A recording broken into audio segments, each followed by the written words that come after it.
بسم اللہ الرحمن الرحیم۔ سامعین محترم، ناول پنچھی کے ساتھ حاضر خدمت ہوں۔ سنیے ناول پنچھی زہرا عائشہ۔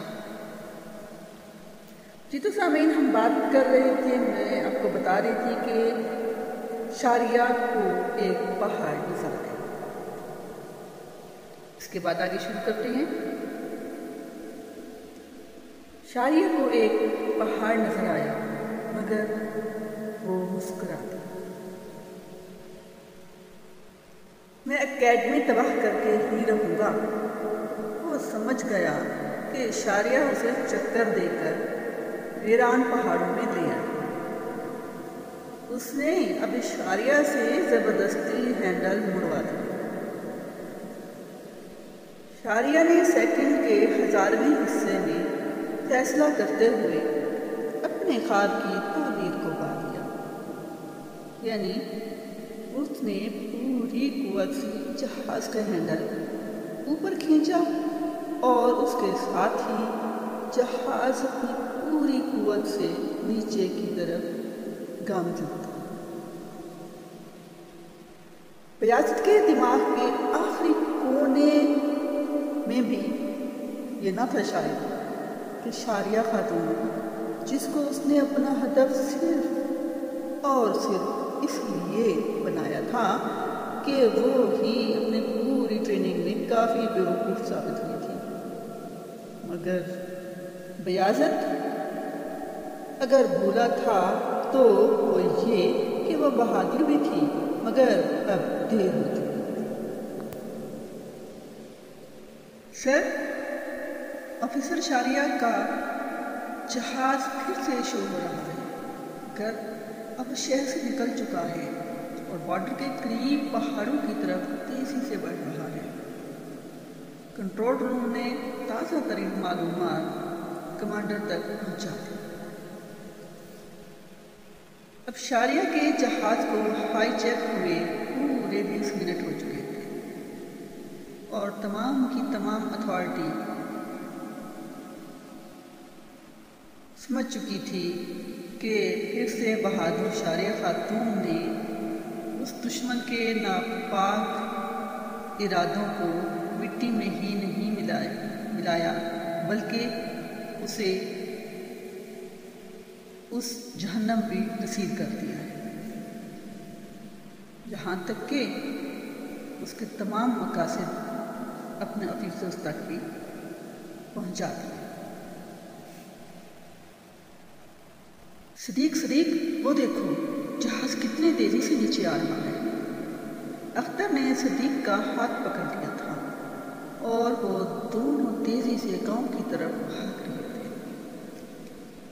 دونوں نے اپنے اپنے سر گھٹنوں میں دے دیے تھے اور اب وہ پہاڑ سے کافی دور جھاڑی میں گر گئے، کیونکہ جہاز پہاڑی سے ٹکرا گیا تھا۔ زوردار دھماکہ اور اس قدر زوردار کہ جیسے زلزلہ، اوپر سے ہر طرف آگ صرف پلک جھپکنے کی سی دیر میں لگی۔ ایک غیر معمولی واقعہ تھا جس کے 2 چشمدید گواہ چرواہے تھے، صدیق اور اختر۔ وہ بھی وہاں پہنچ گئے تھے، اس پہاڑ پر چڑھ گئے، تو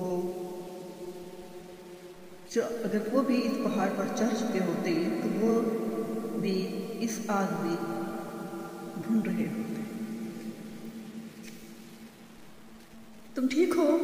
صدیق اختر کے سر سے خون آتے دیکھ کر بولا، کیونکہ جہاز کے گرنے کی جگہ سے کافی دور ہونے کے باوجود اسے ایک ٹکڑا سر پر لگا تھا، مگر کافی زور سے۔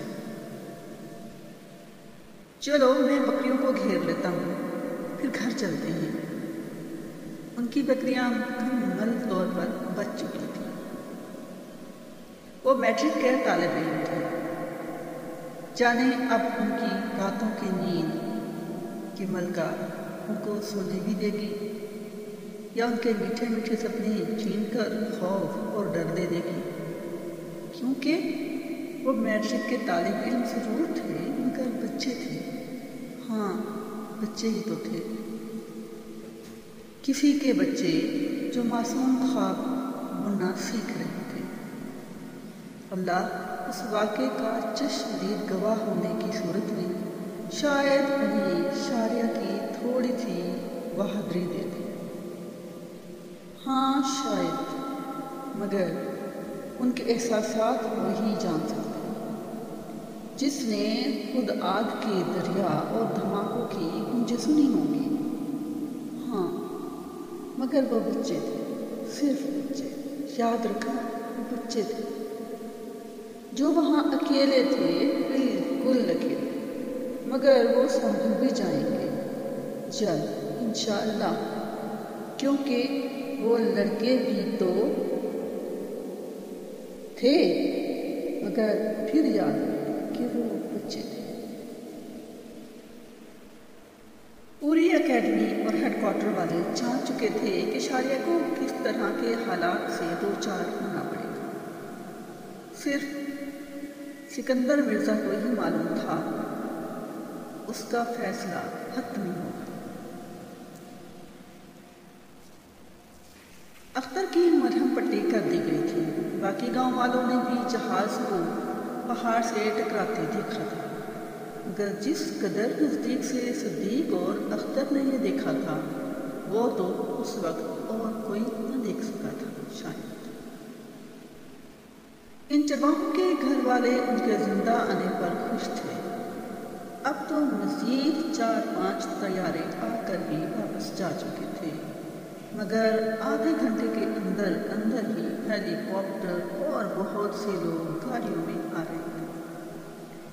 میڈیا والے بریکنگ نیوز دینے کے چکر میں ایک دوسرے پر سبقت لے جانا چاہ رہے تھے اور صدیق اور اختر کے دل کی حالت کی پرواہ کیے بغیر طرح طرح کے سوالات کر رہے تھے، کیونکہ وہ شاید بھول چکے تھے کہ وہ بچے ہیں، مگر انہیں صرف یاد تھا تو صرف یہ کہ وہ چشمدید گواہ۔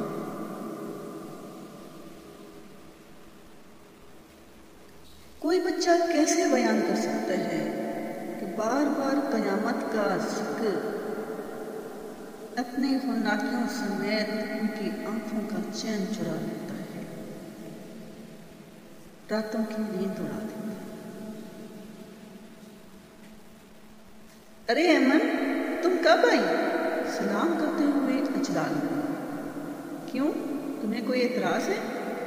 میرا گھر ہے، جب چاہوں گی تب آؤں گی۔ ایمن نے میکال کے پاس پڑا ریموٹ اٹھایا اور ٹی وی آن کر دیا۔ ہاں میری جان، غصہ نہ کرو۔ اور اجلال، یہ تم کیا ہر وقت میری بچیوں کے پیچھے پڑے رہتے ہو؟ امی نے چائے کا کپ نکال کے ہاتھ میں دیتے ہوئے کہا۔ اب قدر تو ہوئی ہوگی، جیسے اپنی لاڈلی شاریہ کو یاد کرتی تھی مجھے بھی ویسے ہی یاد کرتی ہیں، یا میں اس جتنی یاد نہیں آتی؟ ایمن نے فرید کے ہاتھ سے چاکلیٹ کھینچتے ہوئے کہا۔ مجھے کوئی چین نہ لینے دے یہاں وزیر، اب میکال بھائی کے سامنے اور کیا کہنا؟ بس صرف ریموٹ ہی ایمن کے ہاتھ سے کھینچ سکا۔ آپ نے نماز پڑھ لی؟ میرے لیے بھی دعائیں کرتی ہیں یا پھر میرا مقدر صرف گالیاں ہی ہیں؟ ایمن نے لاؤنج میں داخل ہوتی دادی کے گلے لگتے ہی کہا۔ ارے تم بچیاں تو میرے گھر کی رونق ہو، میں تمہیں کیسے گالیاں دوں گی؟ وہ تو بس دل بہلانے کے لیے تمہیں ٹوکتی ہوں میری جان۔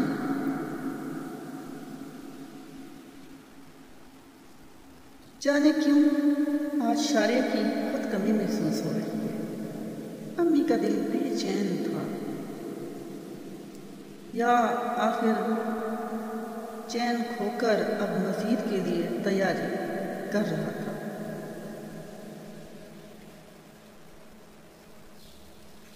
سر انفارمیشن ملی ہے کہ آفیسر شاریہ خاتون کا جہاز بارڈر کے قریب پہاڑ سے ٹکرا کر کریش ہو چکا ہے۔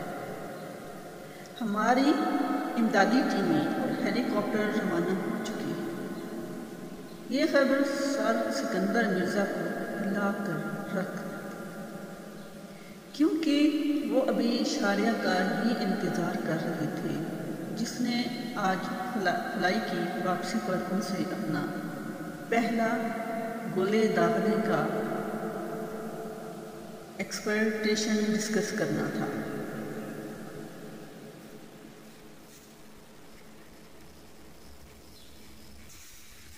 وہ لڑکھڑا گئے۔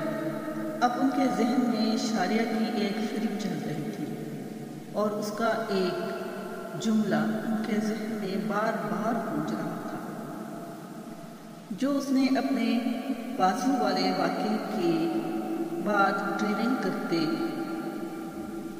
ہوئے سر کے اس سوال کے جواب میں کہا تھا: شاریہ خاتون، کیا آپ مزید ریسٹ کریں گی؟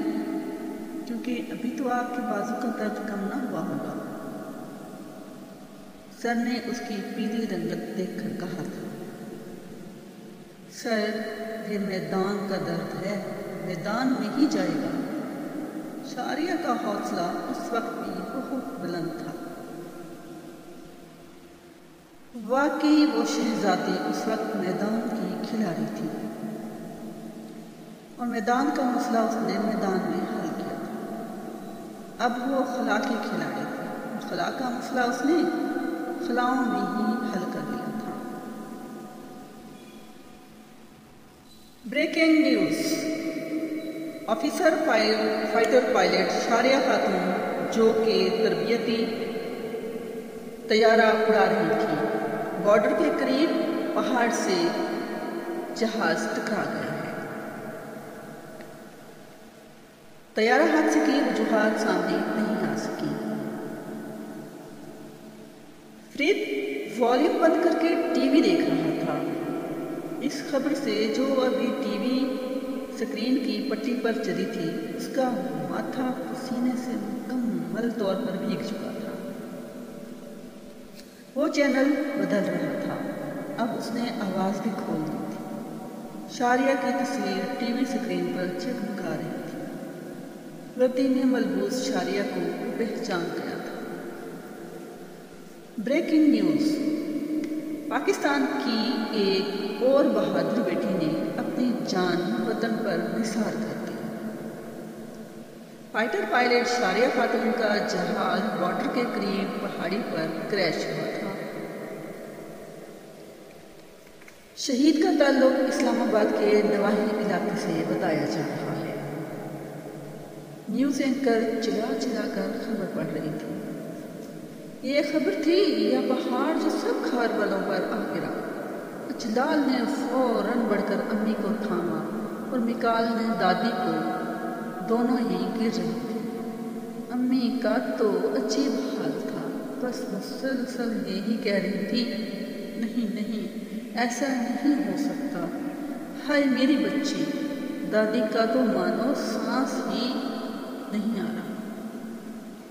اجلال اور مکال نے سب کو سنبھالا۔ فرید اور ایمن تو بت بنے بیٹھے تھے، سکتے کی حالت میں یوں تھے جیسے ابھی ابھی مصور نے 2 بت تلاش کر رکھے۔ پلک تک جھپکنا بھول گئے تھے، اور فرید اب چینل بدل بدل کر یقین کر رہا تھا شاید یہ خبر جھوٹی ہو، کوئی تو سچ بول رہا ہوگا، مگر شاریہ نے شاید درست ہی کہا تھا۔ کوئی بھی بڑی یا بری خبر آنے کی دیر ہوتی ہے، سارے چینل ایک دوسرے کی دیکھا دیکھی یا دم بتانا شروع کر دیتے ہیں۔ یہ خبر ہم سے پہلے آپ کو دینے کی روایت قائم کرتے ہوئے ڈیش ڈیش ڈیش اجلال پر ساری ذمہ داری تھی۔ وہ سب کو سنبھال رہا تھا اور ساتھ ساتھ دل ہی دل میں دعا کر رہا تھا: انشاءاللہ شاریہ زندہ ہوگی، کیونکہ شاید وہ جانتا نہ تھا پلین کریش ہو جائے تو صرف اور صرف ایک شے ہی بچتی ہے اور وہ ملبہ ہے۔ ارمان صاحب شاریہ کا پلین کریش ہو گیا ہے، سر سکندر مرزا نے رندی ہوئی آواز میں کہا۔ ارمان صاحب، شاریہ کا پلین کریش ہو گیا۔ شاریہ کیسی ہے؟ وہ بول نہ پا رہے تھے۔ فائٹر پائلٹ آفیسر شاریہ خاتون اب سے شہید ہے۔ سر سکندر مرزا نے شہید پر زور دیتے ہوئے کہا کہ کیا یہ آپ کیا کہہ رہے ہیں؟ ارمان صاحب کے ہاتھ سے فون گر گیا۔ ابو جی، آپ کو پتہ چلا ہے؟ جلال نے ابو سے بات کی۔ ہاں بیٹا، بس جو اللہ کی رضا۔ وہ رو رہے تھے۔ گھر میں سب کو پتہ ہے، بولے۔ جی امی رو رو کر پاگل ہو گئی ہیں، دادی تو صبر کر ہی نہیں پا رہی۔ فرید اور ایمن سکتے میں ابھی تک نکال بھی آیا ہوا ہے۔ آپ ابھی گھر آئیں گے یا نہیں؟ میں جا رہا ہوں اس کے آفیسر کے ساتھ، تم سب کا خیال رکھنا۔ جلال نے فون رکھ دیا۔ آگ پر قابو پانے کے لیے ہیلی کاپٹر آ چکے تھے۔ ایک تو جگہ بہت دور تھی، دوسرا بر وقت اطلاع نہ ملنے پر سب کچھ جل کر راکھ ہو گیا ہے۔ بس جہاز کے چند ٹکڑے ہی بچے ہیں۔ کمانڈر سر سکندر اور ارمان صاحب کو بریفنگ دے رہے تھے۔ کیا یہ واقعی شاریہ کا طیارہ تھا؟ یہ کسی اور کا بھی تو ہو سکتا ہے۔ کیا وجوہات سامنے آئی ہیں؟ ارمان صاحب کو یقین آنا بہت مشکل تھا۔ شاریہ ان کے جگر کا ہی نہیں بلکہ دل کا بھی ٹکڑا تھی۔ سر، پلین ہائی جیک ہوا ہے اور آخری گفتگو ٹیپ ہے۔ شاریہ نے اکیڈمی بچا کر اپنی جان کی قربانی دی۔ سر سکندر مرزا قدرے تعصب سے گویا ہوئے۔ اکیڈمی والوں نے آخری گفتگو میڈیا والوں کو جاری کر دی تھی۔ اب ہر طرف شاریہ کی بہادری کے چرچے ہو رہے تھے اور بیاضت کو دان مل رہی تھی۔ ذکر اس کا بھی شاریہ جتنا ہی ہو رہا تھا، مگر موسیٰ اور فرعون کے ذکر والا فرق نہ تھا۔ یعنی فرعون کو تو صرف لعنتیں ہی مل سکتی ہیں۔ آپ بہت بہادر والدین ہیں، کیونکہ آپ کی بیٹی بہت بہادر ہے۔ شہید کے والدین ہیں آپ۔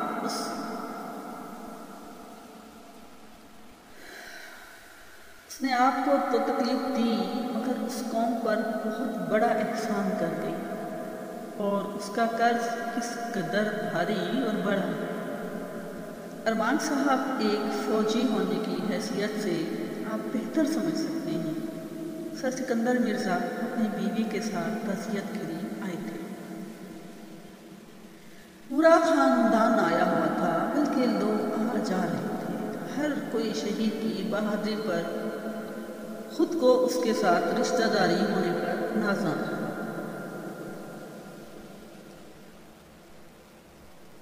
ایک ماں کے دل کو قرار آ جائے یہ ناممکن۔ امی کا دل پھٹ رہا تھا، سکون تو لٹ چکا تھا۔ بس صرف شاریہ تھی جس نے دل، آنکھوں اور روح میں بسیرا کر رکھا تھا، اور وہ بس چپ تھی، اور ان کی آنکھوں سے آنسو رواں تھے۔ ایمن اب نکال سے شاریہ کی باتیں کر رہی تھی، جو آخری مرتبہ شادی میں ہوئی تھی، خاص طور پر جب اس نے نکال کی تصویر دیکھ کر کہا تھا، ارے یہ تو میکال مسٹر بین ہے۔ وہ اس کی باتیں کرتے ہوئے مسکرا دیتی تھی، مکال صرف اسے تسلیاں ہی دے سکتا تھا۔ شان خدا کے لیے خود کو کنٹرول کرو، علی نے اسے زبردستی پکڑ رکھا تھا۔ میں اس کی جگہ کیوں نہیں مر گیا؟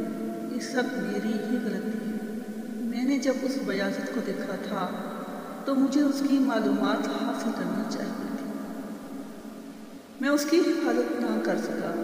اب مجھے پتہ چلا ہے وہ کیوں بار بار موت کا ذکر کرتی تھی۔ وہ مجھے اس سب کے لیے تیار کر رہی تھی۔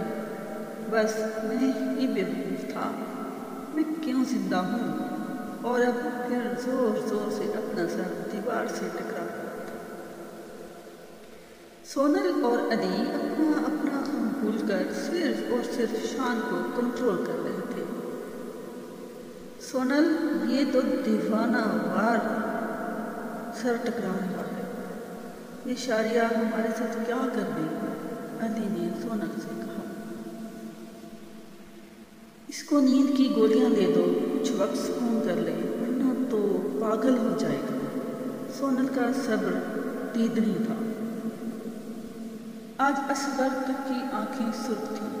اسے وہ سارے واقعات بہت شدت سے یاد آ رہے تھے جب اکیڈمی کے شروع کے دنوں میں شاریہ نے اپنی امی کے ہاتھ کے گڑ والے لڈو، جن پر خوب تل لگے ہوئے تھے، اس نے پورے بیچ میں بانٹے تھے۔ سب کو بہت پسند آئے، لیکن سب سے زیادہ تعریف اصغر نے کی تھی اور کھائے بھی زیادہ اسی نے تھے۔ تب سے شاریہ کا معمول تھا جب بھی اس کی امی کوئی چیز یا پھر لڈو بھیجتی تو شاریہ اس کے کمرے میں جا کھاتا اور پلیٹ پر ہمیشہ یہ پرچی چسپاں ہوتی، صرف تل نہ اتارنا بلکہ پورا لڈو کھانا میری امی نے بڑی محنت سے بنائے ہیں۔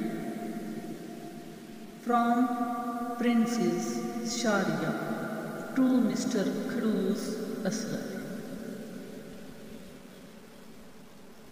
جی تو سامعین محترم، ناول ابھی جاری ہے، عربی کافی ساتھ زیدانی ہے۔ آپ سے التماس ہے کہ آپ نے پلیز چینل سبسکرائب نہیں کیا تو سبسکرائب کر کے اپنے دوست و احباب کو بھی مدعو کیجیے۔ شکریہ۔ اس کے ساتھ ہی مجھے اجازت دیجیے۔ اللہ حافظ۔